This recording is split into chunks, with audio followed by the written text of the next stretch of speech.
Hey guys, Matt with CJ Off-Road here. Today in this video, we're going to be comparing two of the most capable off-road vehicles available on the market to date. We're going to be comparing the brand new Jeep Gladiator to the brand new Dodge Power Wagon. Now we are down at Susquehanna Chrysler Dodge Jeep Ram, where they've graciously allowed us to have access completely to both of these two vehicles, and we're going to pull them both in and check them out side by side and really give you a comparison and a lowdown on which one is going to be better for you. Now in my case, when I went to trade in my Hemi JL, I actually compared both of these very closely. Between the Power Wagon and the Gladiator, it was really hard for me to come to a decision. Ultimately, I went with the Jeep just because I like to remove the top and doors and still wanted that Jeep Wrangler feel. However, it was very close. I mean, I had the Power Wagon, I was test driving them, and I honestly almost bought it until I just realized I still need a Jeep in my life. But in today's video, we're going to go over all the pros and cons, talk about some of the nuts and bolts of them, basically the towing capability, which is one of the big things, the payload capacity, and we're going to talk about the Gladiator Mojave first. And the main comparison between the Power Wagon is going to be either between the Mojave or the Rubicon because they are the most off-road capable ones. We'll talk about this one first, and then we'll go out, grab the keys to that Power Wagon, pull it in, and we'll show you both of them.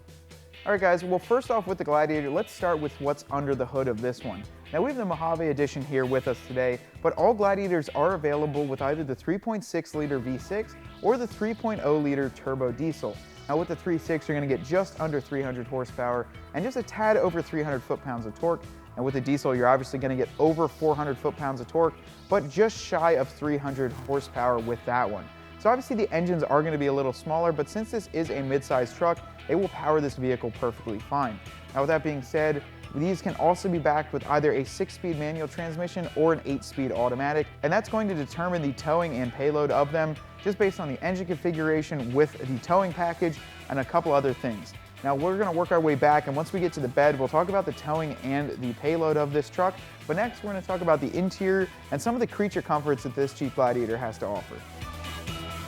Now moving on to the interior of the Gladiator, we obviously have a Mojave which is pretty well spec'd out. And comparing this to a Power Wagon, we are going to be comparing some of the highest trim levels that there are available. We've got leather seating, a leather wrapped steering wheel, as well as an 8.4 inch screen that includes navigation, Apple CarPlay, and all of those goodies. We also have heated seats, remote start, and a bunch of other features in there, including Sirius, as well as your Uconnect system inside of the vehicle. Obviously, both of these are going to be very high-end on the interior of them. The Jeep just lacks in screen size, where the Dodge, you can get a very large screen in the center of it. You can only max out with an 8.4 inside the Gladiator.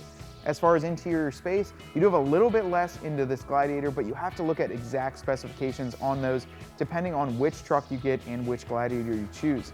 But next we're going to move on. We'll talk about the bed, the wheel and tire size, and wrap this one up and then pull that Ram Power Wagon right in here. So moving on to the back here, we didn't mention it up front, but with the Mojave or the Rubicon edition, you're going to get 33-inch tires on this vehicle. You're also going to get a 17-inch wheel that comes in a 5-on-5 bolt configuration. With the Power Wagon, they're a little bit larger. Once we pull that in, we will talk about that as well. Most important thing when you're looking at a truck and really deciphering between the two is going to be the bed right here. So with the Gladiator bed, this is going to measure 60.3 inches long and just over 53 inches wide. Now with that, you're going to get a ton of cargo space inside there, and inside here, you're actually going to be at 44.8 inches in between the wheel wells. And on the Gladiator, the wheel wells are very shallow since it does sit up so high. You actually get a lot more than a standard truck. Perhaps the biggest thing that I can appreciate about the Gladiator is for a mid-sized truck, depending on your manual or automatic transmission, you're going to be at right around 1,200 pound capacity for the payload of this bed.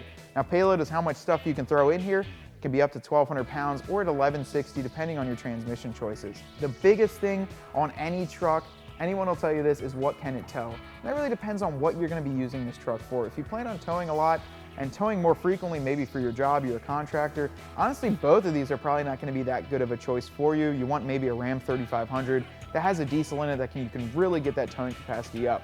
And with the Gladiator, the maximum amount that you can tow is, I believe, 7,650 pounds. With a Rubicon with an automatic transmission, you can tow 7,500 on there. So that's what mine can do. My red Gladiator Rubicon, I can tow 7,500 pounds. Some of these, if they aren't equipped with the right packages, you can only tow up to 4,000 pounds with these, so it's very low. But if you get the right Rubicon or Mojave edition, you'll be able to tow 7,500 or even more with a max tow package.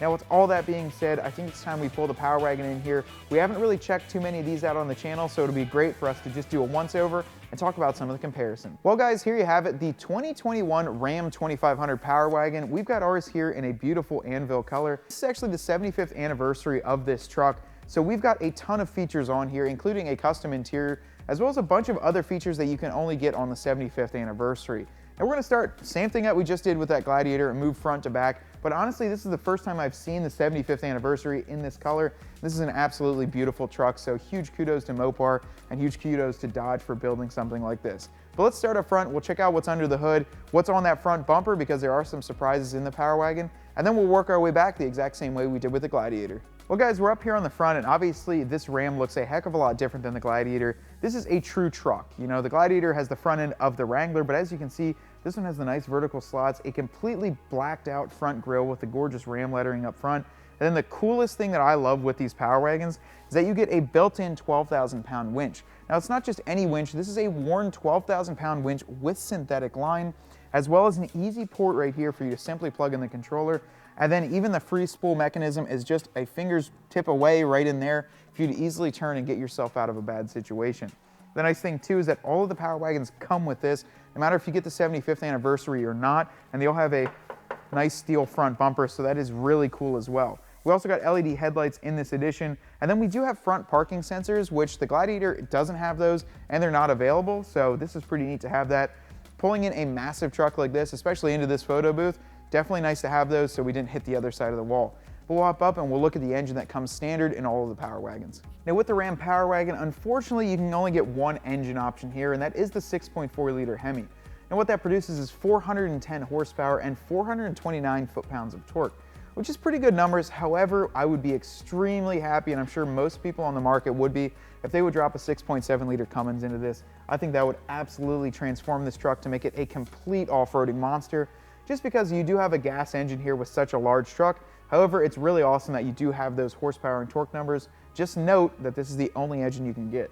In the Gladiator, you can get it available with a diesel or a standard gas, so you do have more options with that. But let's keep walking around. We'll show you the interior and some of the cool features in there. And moving on to this interior, guys, I gotta say the Ram Power Wagon, in my opinion, kind of takes the torch on this one, or takes the crown. I absolutely love the inside of this one, especially with the 75th anniversary. The cluster in here is very organized, very neat, and it reminds me a lot of the Gladiator and JL clusters. That centralized LCD screen with both of your tach and your speedometer both back and forth there. It looks extremely clean, and you've got all of the same menu options you can go right through. The one thing that blows me away too is this 12-inch LCD. This is the Uconnect screen here, which has all of your features and everything that you need just to access it right on. A lot different than that 8.4 and a heck of a lot bigger. So really cool to have that. Also to have your built-in trailer control. And then what this Jeep does, I mentioned on the Gladiator that this one does have all of your off-roading features that a Rubicon does, and it's going to give you some options that are pretty neat. So if you go down here, you have your standard knob shifter to go from park to drive and all of your other selections. You also then have your two-wheel drive to 4 high and 4 low selector. You have a sway bar disconnect and your front and rear locker, or just your rear locker alone. So you still have the exact same off-roading capabilities that you do on a fully optioned out Gladiator Rubicon.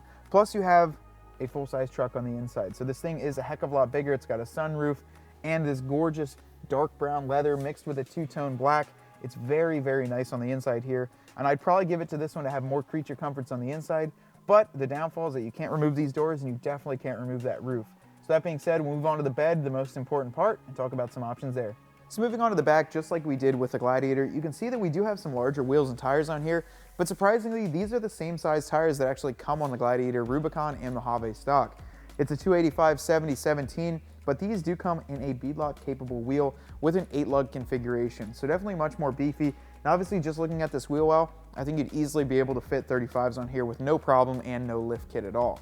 As far as bed dimensions, you can obviously see that the bed on here is much taller. Now, I'm not too tall, but this is obviously a heck of a lot taller than the Gladiator stock and a little bit more tricky to get in and out of there. Now with this, the dimensions on this bed with the Ram boxes, you're going to have a 76-inch length, you're going to have a 66-inch width, and then you're also going to have 51 inches in between the wheel wells. Now with this, you don't really have the wheel wells in there because you have those Ram boxes, so you're just going to have 51 in between the entire section on the inside. But if you didn't have the Ram boxes, you'd have that full 66 inches. Now with the Ram boxes too, you can see you just push a button there and they pop right open. And these are great for storage. They have an interior light. And actually on the other side, that's where you have your 110 cargo plug. But a ton of space in here. And this is honestly where I would keep all of my recovery gear. Just throw it right in there, close it up. And you can even lock it up as well. So pretty neat on the back. You can also see that we do have the extended fender flares that come standard on the Power Wagon and the two-tone color. It looks really nice. Now we'll move on to the back. We'll show you guys what the tailgate looks like and those LED taillights, and we'll close this one out. Moving on to the back here, you can obviously see that Jeep, Dodge, all of the FCA group members are definitely making sure you know what kind of truck it is on the back. The Jeep has a giant Jeep lettering, and then these Ram letters are extremely big here, so you know what it is. You can see we've got the Power Wagon badging as well as our hitch and all of our connectors in the back. Now with that being said, the tow rating on this exact Power Wagon here is 10,520 pounds. So it's only about 3,000 pounds more than the most equipped Gladiator, so not exactly as much as I would have thought for a truck of this size. Just pop the tailgate down here and we'll show you what the bed looks like. You can see you've got a nice easy drop, and then we have the full bed here, including our cargo management system and all of the trail rails, almost like an exact Gladiator with that spray and bed liner. Overall though guys, it's pretty neat to check one of these trucks out, and I think this is a good comparison between these two, as I know I was looking at both of them, and even Brad from Trail Recon eventually traded his Gladiator in on a brand new Power Wagon. So pretty cool to see both of these side by side. Now the reason I did this comparison was because I was checking out both of these before I bought my Jeep Gladiator. It was a very hard decision for me to make, and I had to check them out both online and in person before I made the choice for me. But if you are looking for a truck, these are two great contenders, and each of them serve their own purpose. This for me is going to be a utilitarian truck with a mixture of off-road capability. So if you're someone that wants to hit some trails on the weekend, obviously not too tight of trails because this thing is pretty wide, this is going to be perfect for you. It has your lockers front and rear, it has your disconnecting sway bar, and your beadlock capable wheels. So definitely a great off-road vehicle. For me though, you can't remove the roof, you can't remove the doors, and it's just a little bit too wide. I like to hit some trails that are a little bit more narrow, and if I am out overlanding, I don't want to have that kind of headroom to be able to park this thing underneath. With that being said, the Jeep Gladiator does have a smaller engine, a smaller wheelbase, as well as it's not as wide and has less creature comforts inside. So there's definitely a big trade-off between creature comforts and off-road utility.